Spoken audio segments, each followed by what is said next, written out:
Herzlich willkommen zum ersten Podcast zum Thema Greyzone Warfare. Und heute sprechen wir drüber, warum Greyzone Warfare auch nach all den Jahren noch immer nicht gut ist. Und außerdem, was könnten sie besser machen? Und deswegen bin ich jetzt mit dem Niklas am Start. Ja, hi. Ich bin der Niklas, bin 26 Jahre alt. Ich habe angefangen, früher viel Arma zu spielen. Da habe ich jetzt seit über 2000 Spielstunden. Und ja, dann kam Tarkov und ich habe mir gedacht, ja, macht Spaß, aber ist nicht so ganz das meine. Und dann kam Greyzone und das hat mich einfach Vollgas abgeholt. Habe jetzt seit 250 Stunden plus, mache zweimal die Woche ein Video drüber und ja, hobbymäßig spiele ich dann auch noch in meiner Freizeit Airsoft. Also ja, genau, und dann hat sich das mit Greyzone einfach wirklich ergeben. Und ja, stetig Stunden aufbauen. Ja, danke Niklas, dass du mit am Start bist. Ja, zugegeben, der Niklas ist auch mein Mate in Greyzone Warfare. Auch kleine Background-Info zu mir. Ich bin ja schon immer Shooter-Spieler seit eh und je. Und jetzt so, man wird ein bisschen älter, ich bin jetzt auch schon 29. Dann kickt halt so eher so das Ruhigere. Und Greyzone Warfare, glaube ich, stimmst mir zu, ist eins von den ruhigeren Games. Und ja, gehen wir rein. Ich habe jetzt, wie viele Spielstunden? Knapp 300, 400 ungefähr. In Shootern zusammengerechnet, ich will jetzt gar nicht übertreiben, aber ungefähr das. Wir haben schon ein bisschen was gesehen in dem Spiel, gell? Genau. Also wir sind auf jeden Fall in jedem Ort schon mal mit dabei gewesen. Richtig. Und ja.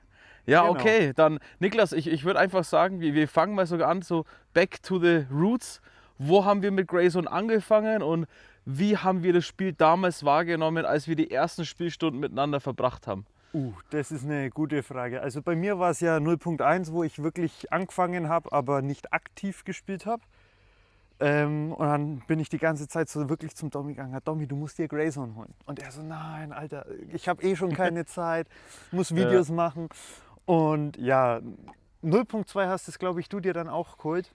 Wobei das dann auch noch so eher flüchtig war. Ja, kurz danach bin ich eingestiegen, glaube ich. Also du hattest das als erstes und dann bin ich mit rein. Ja, und dann 0.3, da sind wir dann wirklich durchgestartet und eigentlich wirklich die komplette Freundeskreis hat dann wirklich mitgespielt.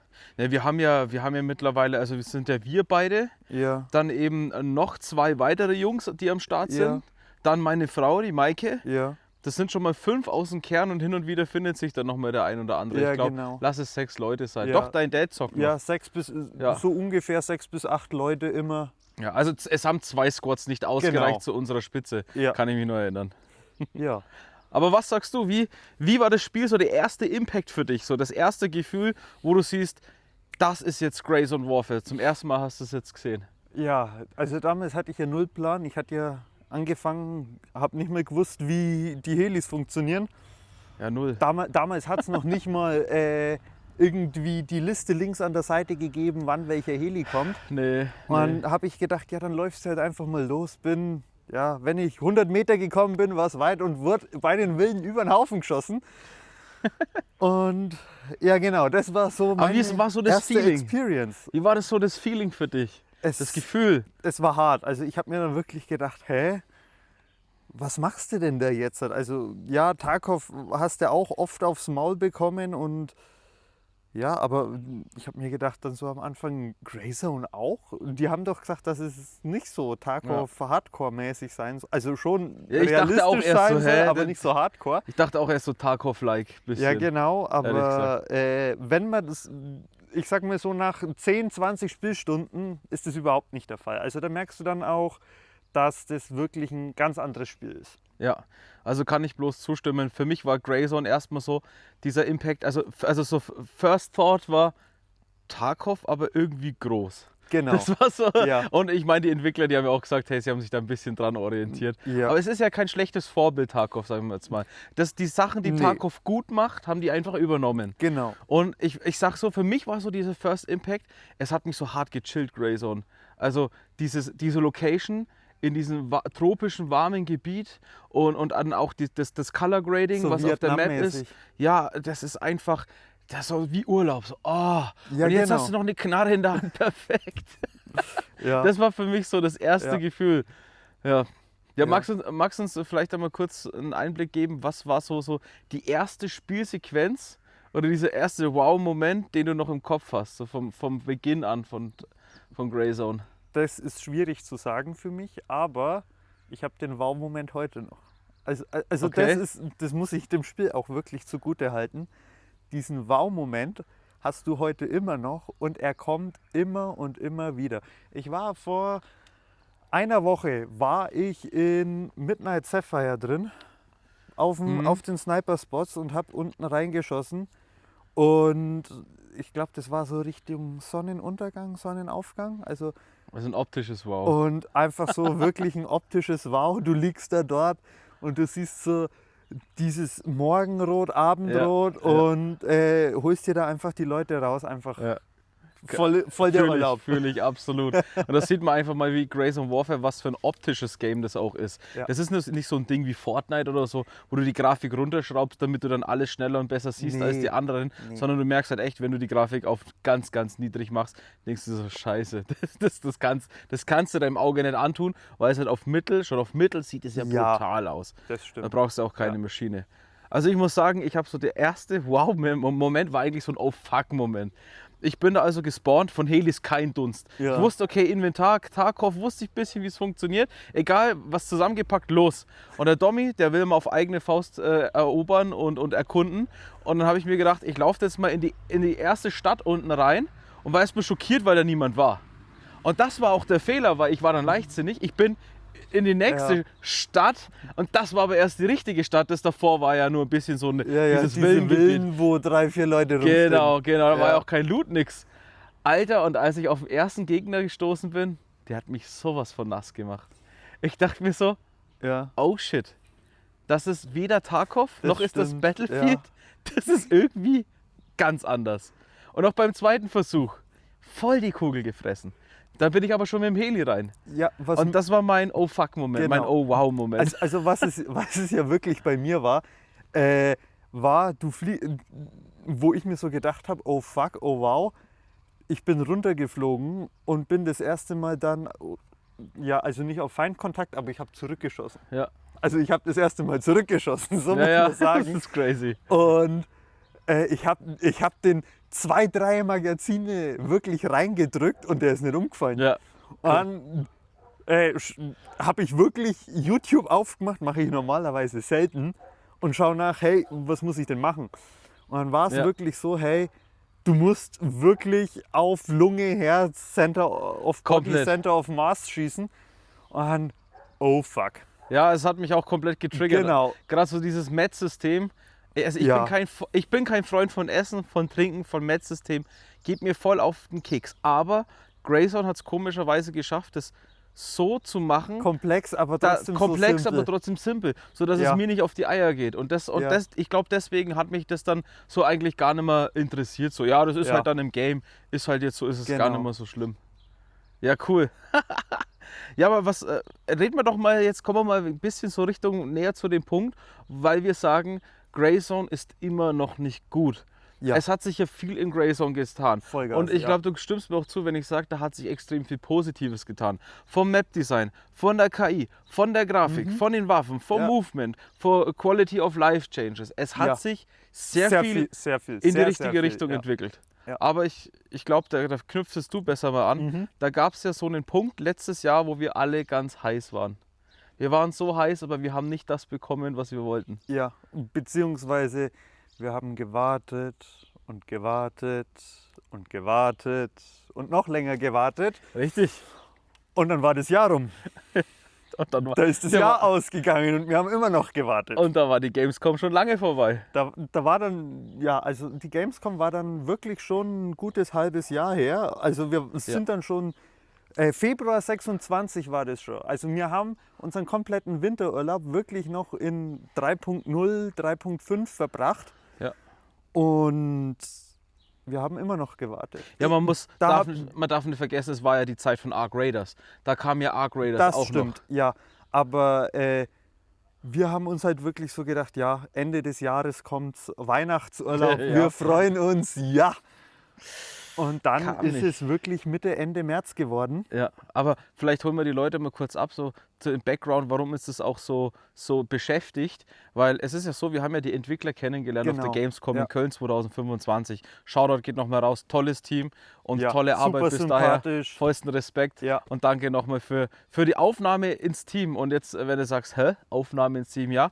Wir haben, also beziehungsweise ich habe kurzfristig mit Grayson Warfare zusammengearbeitet und daher schon ein bisschen größerer Creator jetzt als der Niklas bin, haben die mich direkt mit aufgenommen. Und ich habe es auch erst genossen, war sehr, sehr cool organisiert. Aber ich musste wirklich zu einem Punkt dann sagen, hey Jungs, ich bin jetzt schon so lange Grayson Warfare Spieler. Ich habe schon so viel gemacht, so viel gesehen. Ja. Habe ja diese ganz große Edition da auch gekauft, Ja, die teuerste, die es da genau. gibt. Ich weiß nicht mehr, wie die heißt. Supporter Aber mir Edition, glaub fehlt, ich. Aber ja. mir fehlt der Anreiz, da was zu machen.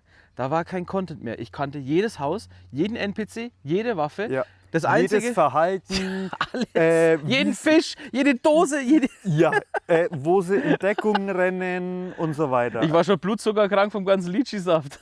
Ja, genau.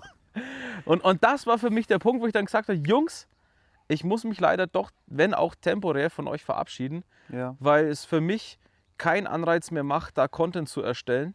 Wobei ich sagen würde, jemand, der vielleicht da neu eingestiegen wäre, hätte massiv Content gehabt. Ja, und das hätte auch Ja. locker bis in März, Ende Ja. März hätte das locker Aber gereicht. was war das so? Also erklären wir es den Leuten, was war das so, was uns zu der Zeit gefehlt hat? Also ich fasse es mal kurz zusammen, um dann anzuknüpfen. Ja, Wir hatten mittlerweile Quality of Life Changes. Wir hatten die Changes, dass es der Tag-Nacht-Rhythmus war. Ganz am Anfang war es ja Ja. nur Tag. genau. Und wir hatten schon die Wetter. KI-Anpassungen. Und Wetter. Wetter war am Start und dass die auf Taschenlampen reagieren. Auf Laserpointer noch nicht, Ja, genau. aber zumindest auf Taschenlampen. Aber im Großen und Ganzen waren es immer noch die gleichen Dörfer mit den gleichen Gebäuden und die KI stand immer noch Ja. am gleichen Punkt. Das Genau. heißt, mittlerweile wussten wir auswendig, wo die Leute stehen. Genau. Das erste Mal Banpa, wir sind zu viert weinend in irgendeiner Holzhütte gelegen und haben Ja. wirklich rumgeweint. Wir können da nicht rausgehen, wir können Ja. da nicht rausgehen. Also, wenn ihr noch nicht da wart, checkt mal Banpa im Südosten Ja. und dann geht mal in die Tiger Bay runter.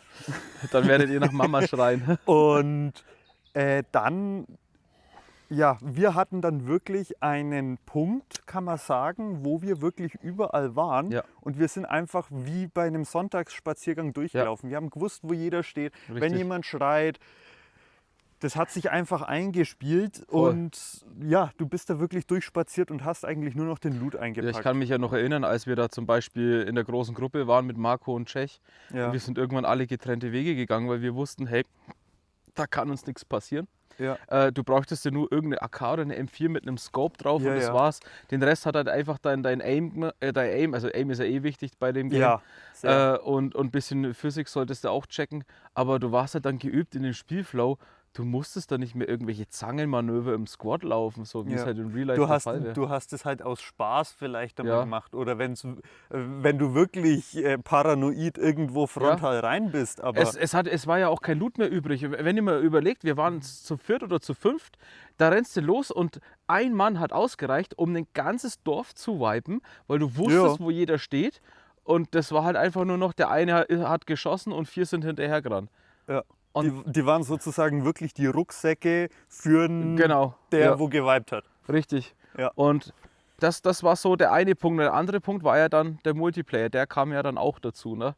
Wo du dann im Multiplayer PvP rein konntest. Ja. Und im Endeffekt war ja der Multiplayer nur so konstruiert, ja, nimm halt da einfach mal diese Außenposten ein. Genau, also Das war's. dieses Außenposten-Game, das haben wir alle nicht verstanden. Es war viel zu viel PvP fokussiert, oder ist es immer noch, muss ich auch dazu sagen. Die sind viel zu viel auf PvP in dem Fall fokussiert. Was bringt dir der Außenposten im PvE Mehrwert? Du rennst einfach rein, du hast keine Beschützer da drin stehen an KI, sondern du rennst wirklich einfach rein, drückst da auf den Laptop, kriegst deine 100 XP oder was es sind. Und dann kannst du da dein Inventar aufmachen Ja. und den Scheiß abladen. Es war vielleicht ein kurzer, cooler Boxenstopp. Wenn du mal Genau. auf einer längeren Wanderschaft warst, und sagst, okay, bevor ich jetzt den Heli hole, gehe ich die 200 Meter. Ja. Genau, aber mehr Sinn haben sie zurzeit nicht. Nee, wirklich. Also, und das ist auch so geblieben. Also, Ja, der Anreiz war cool zu sagen, okay, jetzt hast du einen Grund, deinen Gegner auf die Eier zu gehen. Das genau. Problem ist aber, egal wie viel ich von den Dingern einnehme, sie helfen mir nicht. Also, Ja, ich krieg, außer beim Respawn. genau, ich Aber kriege weder Geld, Ja. noch kriege ich XP, noch kriege ich am Ende irgendeinen Titel auf dem Arm, noch eine Tarnung, eine Ja. Waffe. Ich kriege nichts. Ich habe keinen Anreiz, Multiplayer zu spielen. Und genau, ich glaube, also PvP-Multiplayer. genau, und da sind wir jetzt eigentlich schon auch an diesem Punkt, wieso wir sagen, es ist noch nicht gut. Also Multiplayer, außer du hättest jetzt vielleicht Also noch eine Idee. PvE macht super viel Spaß. Ja. Auch jetzt in den neuen Außenposten gibt es welche, wo Minen außenrum sind. Die hast Richtig. du, glaube ich, noch nicht mit. Doch, die hast du mitbekommen. Die habe ich mitbekommen. Ja. Da wäre ich jetzt drauf zugekommen, weil Ja. jetzt haben wir erstmal so das alte Genau. Grayzone abgedeckt und jetzt gehen wir ins Neue Ja. rein. Ne? Also klar, die Außenposten haben sich ein bisschen verändert. Du hast Minen jetzt, was auch sehr, sehr schön ist, Ja. weil du wirklich nicht mehr einfach straight drauf zulaufen kannst. Richtig. Und ja, aber der PvP-Sinn im Spiel erklärt sich mir noch nicht. Deswegen, ich glaube, Ja. wir spielen alle noch PvE. Ich denke, also auch Ja. die PvP-Server sind halt einfach so leer, dass da halt auch wirklich nichts los Ja, ist. außer du möchtest wirklich reinschwitzen und einen Gegner ein bisschen was aufs Maul hauen. Ja. Weil, ja, aber Das ist, du kannst auch deinen Gegner auch nicht weiter zurückdrücken, also bis zur Homebase. genau. Und dann ist eh Feierabend. Also dann, Ja. du kannst auch nicht mehr, abcampen geht auch nicht mehr. Du hast ja Genau. du bekommst ja die Heli-Points an Ja. der Homebase des Feindes überhaupt nicht mehr mit. Früher hast du ja diese Helikopterpunkte noch bekommen. Du kannst jetzt nicht mehr hinfliegen. Das war oder? aber, ich glaube, nur 02, glaube ich, so, dass du die Ganz Helikopterpunkte... früh, ja, ja. Ja, ja. Aber jetzt machen wir mal den Step, um zu sagen, jetzt okay, Ja. wir müssen das Spiel heute bewerten, Genau. wie es heute ist. Das heißt, es hat sich wieder getan, Grafik, jetzt vor Ja. allem Sounddesign seit dem neuen Ja. Sounddesign ist Es, brutal. es hört sich nicht mehr so an, wenn du bei Phalang Ja. Airfield über die Landebahn läufst, hört sich nicht mehr wie Holz an. Erstens Das ist ein großer Punkt. Zweitens auch die Waffen und also allgemein der Schall, die Schallwellen, die um Ja, dich rum sind. genau. Dann das Environment, also die Fauna vor allem. Diese Affen, aber die du auch, da hörst. Aber auch generell das Ja. Worldbuilding komplett. ist ein komplett anderes. Immersion, finde ich, Ja. ist jetzt nächstes Level. Genau. Und jetzt haben wir auch endlich neue Dorfstrukturen bekommen. Das heißt, jede Ortschaft wurde nochmal überarbeitet. Ja. Wir haben die Apotheke zum Beispiel, wenn du jetzt das erste Dorf Die anschaust. Beginnerdörfer, ja. Die Beginnerdörfer. Steht alles plötzlich woanders. Jetzt ist auch die KI woanders gespawnt. Genau. Sie spawnen auch Sie mal variabel. patrouillieren, Sie patrouillieren. reagieren besser auf die Schüsse. Das Richtig. ist auch so ein Punkt. Richtig. Also es hat sich viel getan. Ja. Aber jetzt, Ja, das stimmt. wenn wir das mal so weiterspinnen, wenn du dann mal wieder alle Dörfer gesehen hast, alle KI-Spawnpunkte gesehen hast, sind wir wieder am selben Punkt, wo wir vorher waren. Ja. Das heißt, dieses Problem, was anfangs bestand, dass du dann irgendwann alles kennst und keine Motivation mehr hast, wird jetzt nur nach hinten geschoben, weil sie jetzt einfach Genau. alles mal umgewürfelt haben. Genau, das stimmt. Ich hake da jetzt dann einfach mal kurz Ja, mach. ein mit dem Punkt, was ich mir wünschen würde. Ja, jetzt sind wir eigentlich an dem Punkt, Ja. weil jetzt wissen wir ja. Ich würde wirklich hergehen und würde sagen, hey, weil wir haben ja unsere 4, 5 Fraktionen, die da wirklich auf dieser Insel sind. Wir haben das Militär, den Widerstand, dann diese kleinen Gangstergrüppchen, die da rumlaufen. Warum kloppen die sich nicht an diesen Grenzen? Also ich habe es wirklich schon beobachtet, das war aber, glaube ich, ein privates Spiel, dass die KIs aneinander vorbeilaufen. Das sind zwei verfeindete Fraktionen und die laufen einfach aneinander vorbei. Genau. Gut, vielleicht ist es in dem Fall irgendwie was, wo ich storymäßig nicht mitbekommen habe, dass das irgendwo niedergeschrieben In ist. keinem Punkt, du musst dir überlegen, das ist ja für alle Spieler gleich, egal ob du Level 1 bist bei der ersten Mission aber oder... ich meine halt, ob irgendwo Worldbuilding-mäßig ein Dokument irgendwo liegt, dass die sich nicht bekriegen. Könnte sein, aber selbst wenn es so wäre, finde ich, da haben sie es sich zu einfach gemacht. Das stimmt. Weil, und da bist du jetzt genau an dem Punkt, wo ich jetzt auch mit einsteige und wo ich sage, okay, wir haben jetzt wieder neue Dörferstruktur, neue KI-Struktur, neuen Sound, neues Environment, Tag, Wetter, alles abgegradet. Genau. Aber unser Kernproblem ist immer noch, dass diese Insel oder dieses Gebiet immer noch zu statisch ist. Genau. Jeder bleibt an seinem Fleck. Der Ja. eine schaut nicht über den Tellerrand vom anderen hinaus. Es werden keine Truppen verlegt. Ja. Es gibt keine Petze, die irgendwie mal so eine Leuchtrakete nach oben schießt, Ja. wo dann plötzlich Verstärkung mit LKWs kommt oder irgendwas. Nichts. Muss ja nicht einmal LKWs sein. Das war ja Es nur ein Beispiel. Genau, aber was weiß ich, irgendwie ein Event, wo wirklich, sagen wir mal, es wird eine Leuchtrakete hochgeschossen und dann kannst du als Spieler irgendwie einen Airdrop oder ein Shipment abfangen von einem Gegner, aber eine andere KI-Fraktion stürzt sich auch noch mit rein. Genau. Und dann fliegen da richtig die Fetzen. Jeder schießt auf jeden und der Letzte, der steht, der kriegt eben einfach wirklich das Shipment. Und da dann vielleicht wirklich Waffen reinpacken, die skinmäßig nicht käuflich sind. Und somit hast du auch eine andere Dynamik auf der du Karte. hast einen Anreiz. Ja. Du hast einen fucking Anreiz. Oder was weiß ich, so wie es Tarkov macht, dass es Events gibt, zum Beispiel zu Halloween einen Zombie-Modus. Hört sich jetzt erst mal blöd und stumpf an, aber es muss ja kein Zombie-Modus sein. Es könnte zum Beispiel irgendwie... Das sagst, alle 2 Stunden passiert irgendwie was auf der Karte oder so. Irgendwie ein Ja. Event per Zufallsgenerator. Eine Zack. Hitzewelle und es gibt keine Getränke mehr auf der Karte. Was machst du denn dann? Ja. Dann musst du wirklich dir davor ein Lager aufgebaut haben oder eben wirklich überteuert Getränke kaufen. Irgendwie sowas. Also das ist jetzt zum Beispiel irgendwas, was jetzt eher mittelbar das Spiel beeinflusst. Genau. Aber ich würde mir jetzt zum Beispiel wünschen, und da sind wir jetzt an dem Punkt, was kann man besser machen, ich würde mir unmittelbare Events zum Beispiel wünschen. Das heißt, die KI sieht, okay, du greifst jetzt dieses Dorf an oder diese Stadt zumindest. Dann gibt es da vielleicht einen, der meldet das Ganze, auf einmal holen die Verstärkung. Ja. Dann gibt es vielleicht Uhrzeiten, wo mehr Verstärkung kommt, wo weniger Verstärkung kommt. Zum Beispiel nachts. Nachts. Ja. Oder dass du, das habe ich zum Beispiel auch schon aufgeschrieben, das möchte ich auch wirklich kritisieren. Es gibt ja da diesen misstrauischen Typen da im Anfangsdorf, wo, Ja. wenn du die Tür eintrittst, eine Alarmanlage ausgelöst Richtig. wird. Finde ich richtig geil. Ja, Aber, es passiert nichts. ja, erstens, es passiert nichts. Zweitens, das ist wie lass beim mich Winkler. doch mit einer schallgedämpften Waffe hoch auf die Alarmanlage, pack, Alarmanlage lahmgelegt, jetzt trete ich die Tür ein. Ja, ja. Das sind so diese Kleinigkeiten. Ja. Ja. Das ist wie beim Drachenlord, ey. Da kannst du auch machen, was du willst, da passiert nichts. Aber genau, und da die nächste Stufe wäre dann eigentlich, dass man sagt, okay, lass doch mal diese Fauna rotieren auf der Karte. Ja, dass die vielleicht mal, die eine Fraktion nimmt einen Ort oder eine Ortschaft, Dorf oder was Ja, auch immer von der anderen genau. ein.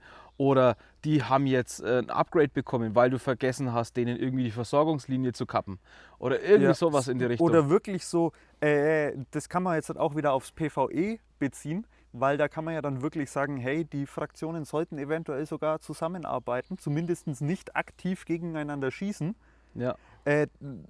Ist ja auch nicht der Fokus von dem Spiel. Der Fokus von dem Spiel ist kein PvP, muss man auch dazu sagen. Und dass man da dann hergeht und globale Missionen bekommt, um wirklich irgendwie was zu verhindern. Und wenn das ist, auf 400 Metern einen Typen zu eliminieren, rauszuschießen, bloß dass du irgendwie, was weiß ich, was störst, dass da Aufruhr Richtig. reinkommt und ein simulierter KI-Trupp irgendwo anders mal reinrennen kann. Aber auch das muss dann wirklich bis zum Ende gedacht werden, weil sonst sind wir wieder an dem Punkt, dann ploppen die Events auf und keiner macht Genau. sie, weil es hat ja eh keine Auswirkungen. Ja, genau. Also es muss wirklich Auswirkungen haben, Ja. so scheiße, da jetzt haben wir mal in dem Kaff, wo vorher ein Spaziergang war, da stehen die jetzt richtig bemannt drin. Genau. Wo du sagst, oh, und wenn ich die nicht wegräume, haben die Anfänger zum Beispiel es wieder schwerer, überhaupt vorwärts zu kommen. Fassen wir es zusammen, wir sind uns einig, wenn wir sagen, hey, wir brauchen in diesem Spiel eine Langzeitmotivation. Genau. Das heißt, Und- gebt uns irgendwelche Auszeichnungen, spezielle Tarnmuster, irgendwelche legendären Waffen, was auch immer. Also Genau. gebt uns irgendwas, damit wir ein Ziel haben, darauf hinzuarbeiten, selbst wenn ich das Spiel schon vor dem Vibe 3-mal durchgespielt Genau. habe.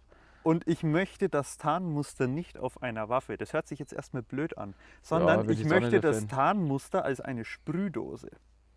Weil dann kann ich mir die Waffe, wo dieses Muster drauf kommt, selber aussuchen. Ja, das Oh, ist das ist mehr cool. Arbeit, aber das macht die Waffe einmalig, weil der eine nimmt eine AK, der andere nimmt eine M4, der nächste nimmt eine SWD. Das heißt, du hast quasi den Skin als Sprühdose, sagst, Genau. ich will jetzt auf meine Ja. MP5 drauf haben, drückst du drauf, Genau. der sprayt es und dann Dose leer, fertig. Genau. Ja, das ist cool. Und nicht nur auf eine, also du musst dann sozusagen deine Waffe erst zusammenbauen, so wie du sie haben willst, und dann sprühst du drüber. Und dann hat das Visier zum Beispiel nur dieses eine Visier wirklich dann Ja, das dieses ist Tarnmuster. Wenn du das runternimmst und cool. ein anderes Visier drauf machst, ist das Visier braun, schwarz, was weiß Ja, ich, was passt. es davor war. Das hört sich echt Und dann nach einer ist Idee es an. wirklich was Einzigartiges, wo du auch wirklich Ja. zeigen kannst. Ja, also da muss ich auch sagen, wenn man jetzt wirklich ins Thema geht, weil ich finde, wenn man kritisiert, sollte man auch dann wirklich sagen, wie man es gerne hätte. Das hast du in dem Fall. Ich würde mir wirklich wünschen, dass ich eine, ähnlich, denk mir mal an die Zeit so Modern Warfare 3 zurück, Ja. dass du eine öffentliche Anerkennung hast, dass du das schon geschafft Ein hast. Dogtag. Zum Beispiel, den ersten Schritt haben sie ja schon gemacht hier mit Ja. den Patches. Ja. Ne? Aber dass du zum Beispiel wirklich, kannst du dir vorstellen, damals, du hattest eine goldene MP7, du hattest gewisse Perks, die du einstecken hattest. Ja. Und du hattest dann auch, wenn du den anderen gekillt hattest, hier unten das Banner dann im Bildschirm. Aber dass man zumindest irgendwas sieht, dass der Spieler eine Anerkennung bekommt. Lass es ein Zusatz zum Namen sein, wo jeder sofort erkennt. Oder lass es ihn eine besondere, irgendwas auffälliger, zum Beispiel ein Tarnmuster, Genau. wo ausschließlich diese Personen tragen, drin. Oder was könnte ich mir noch vorstellen? Wenn ich sage, ich will langfristige Motivation, dann muss es Dinge geben, die sehr schwer zu erreichen sind. Nicht, mach jetzt einfach die Mission von Anfang bis Ende fertig, sondern mach vielleicht so und so viele Abschüsse aus der und der Entfernung, töte so und so viele von diesen NPCs, Genau. mach irgendwas, eine Errungenschaft, die echt schwer zu erreichen ist, dass ich sage, da schau her, ich bin krass, ich hab's geschafft. Genau. Und das fehlt mir in diesem Game. Und das ist auch wieder so ein Punkt, wo ich auch wieder aufgreifen möchte. Was auch dem Spiel sehr, sehr gut tun würde, wäre so eine Art Marktplatz. Das hört sich jetzt nicht blöd an, aber wo Spieler mit Spieler wirklich handeln können, aber zum Beispiel auch Missionen, wie bei Stalker, dass ich zum Beispiel jetzt gekillt werde, ja, und ich krepiere da oder ich liege irgendwo rum, dann kriegt der Teamkollege in der Nähe automatisch eine Mission, hilf ihm. Und das ist dafür cool. kriegt der von Ja. mir Geld. Das Also, wäre auch dass cool. ich ihn dann sozusagen Kopfgeld. entschädige, Kopfgeld, was weiß ich was. Man Ne? müsste es halt dann auch eruieren, ob das halt Genau. dann auch vereinbar ist. Weil stell dir mal vor, du droppst jetzt einen spielerbetriebenen Marktplatz, dann hast du ja quasi wieder, dann musst du aufpassen, wie du das regulierst. Ja, ja. Weil sonst wird es wieder der wilde Westen, dann wird angefangen, Accounts zu verkaufen und. Ne? Ja, ja. Dann wird's wieder, Ja. aber ich glaube, das legen wir lieber in die Hände der Entwickler. Genau. Ja. Ich würde es wie Tarkov machen. Nach dem Vibe ist einfach alles weg. Ja. Ist Also- ja jetzt so. Mir würde auch noch konkret was einfallen, gerade zur Verbesserung der Langzeitmotivation. Ich würde schauen, dass, wie gesagt, gewisse Gegenstände, Ausrüstungen, Waffen Prestige. schwieriger oder prestigeähnlicher zu erreichen sind. Und ich würde mir auch wünschen, dass es ein zeitbasiertes Event gibt für diesen einen Run von dem Server. Sagen wir mal, die Spielversion bleibt jetzt 3 Monate online. Genau. Der Launch ist heute. Ja. Und jetzt hast du 3 Monate Zeit, Ziel X für deine Fraktion zu erreichen. Oder Ziel X für dich zu erreichen. Wenn du das nicht erreichst, kriegst du zum Beispiel das Teil oder die Waffe oder was auch immer nie wieder. Somit hätte ich eine Motivation, das wirklich reinzuhasseln. Ja, man könnte jetzt das auch negativ bewerten und sagen, ja, aber dann zwingen sie dich jetzt am Ball zu bleiben. Nein, es ist ja optional. Genau. Ob ich jetzt zum Beispiel diese Tarnung habe oder nicht, verändert ja das Spielgeschehen nicht. Genau. Das ist dann aber auch wieder problematisch Account Trading, ne? Weil, Ja, wärst auch wieder im Thema Account Trading drin. ja, aber was ich machen würde, ich würde es optional machen. Hear me out. Und zwar würde ich hingehen und würde sagen, hey, wenn du das Ziel von der und der Season schaffst, ja, dann kriegst du prestigemäßig, was weiß ich, 5% mehr Ausdauer oder irgendwie so ein Scheiß. Hört sich jetzt halt Oh, erstmal blöd cool. an, aber können wir ja auch ganz einfach begründen. Du warst davor schon mal im Einsatz, also du hast einen Veteranen, der ist natürlich ein bisschen sportlicher wie einer, der neu anfängt. Das stimmt. Und dann hast du halt zum Beispiel, was weiß ich, du hältst die Waffe besser, dein Ja. Reload ist um 0,5% oder Den was weiß Ansatz ich finde schneller. den finde ich sogar Weil- besser als andere Sachen. Genau. Und je länger du halt wirklich spielst, desto besser werden deine Skills. dass du quasi die Skills, dein Skill-Level mitnimmst in den nächsten Genau. Vibe. Solltest du aber jetzt halt im nächsten Vibe schlechter abschließen und bist halt alt geworden, was weiß ich, du hast eine Schussverletzung und so weiter und dann sackt es wieder ein bisschen ab. Ja, Und das so finde ich cool. pendelt es immer ein bisschen hin und her, je nachdem, wie Ja. du dich in der vorherigen Season angestrengt hast. Ja. Es ist kein Pay-to-Win. Nee. Oder du kannst auch deinen Account nicht verkaufen, Ich weil mein- nach 3 Monaten ist dann eh wieder weg. Ich finde, das ist sogar sehr realistisch, Ja. weil das ist das gleiche wie jetzt mit dem Fitnessstudio oder wirklich im echten Militär. Wenn du halt gerade anfängst, dann kannst du halt noch kein Feldwebel sein Genau. und hast noch keine Einsatzerfahrung, nichts. Ja. Aber das wäre jetzt zum Beispiel mein Ding, wo ich sage, Ja. passt. Ja, oder cool. wenn dann wirklich irgendwie, was weiß ich, wenn, sagen wir mal, du hast zum Beispiel in dieser Season, in diesen 3 Monaten alle Quests durch, also wirklich jede einzelne Quest abgeschlossen. Ja. Und dann kriegst du zum Beispiel einen Skill für die nächste Season, dass wenn eine Waffe jammt oder ist ja auch in Planung, dass das noch kommen soll, sonst würden sie ja auch kein Durability mit reinnehmen, Ja. dass wenn die Waffe jammt, dass der Kollege dann automatisch nachguckt, was mit der Waffe los ist, dass du nicht mehr einen Key drücken musst. Das hört sich jetzt erstmal so nach einer Lappalie an, aber wenn du dann wirklich diese Stunden investiert hast, weil da reden wir wirklich von Stunden, dann ist es eine Mechanik, die magst du automatisch. Und dann brauchst du keine Richtig. Taste mehr drücken. Richtig, das ist eigentlich, also ich finde den Ansatz, muss ich sagen, sogar jetzt fast besser als der, den ich gebracht habe, weil es wirklich übertragbar aufs Real Life Ja. ist und das wirklich für Langzeitmotivation sorgt. Genau. Ja, aber ich denke, wenn wir es jetzt mal zusammenfassen, wenn wir sagen, okay, wir bekommen eine Fauna, die wirklich aktiv ist, die über die Map rotiert, mit Events gekoppelt ist, Ja. dass ich Ziele bekomme fürs PvP und dann auch noch Ziele fürs PvE innerhalb von einem zeitlichen Rahmen Genau. und sich das dann auch positiv auswirkt auf meinen nächsten Run, wenn alles Genau. resettet wird. Ich glaube, dann hätten wir wirklich einen Punkt zu sagen, yo, dann habe Wir ich müssen Bock, hustlen. Grayzone Warfare reinzuhasseln. Ja. Gut, aber das ist jetzt an der Stelle nur unsere Ja. Meinung. Wichtig ist eure Meinung, deswegen schreibt uns das in die Kommentare. Was würdet ihr euch von Grayzone Warfare noch wünschen und wie fandet ihr bisher die aktuellen Spielversionen, die wir erlebt haben?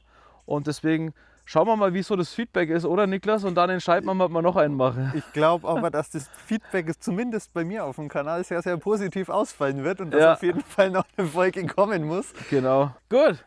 Ja, dann werden wir hier für heute fertig. Abonnieren nicht vergessen, teilen nicht vergessen, vor allem liken. Ja, Und bis zum nächsten Mal. Schauen wir bleibt mal. taktisch. Ciao.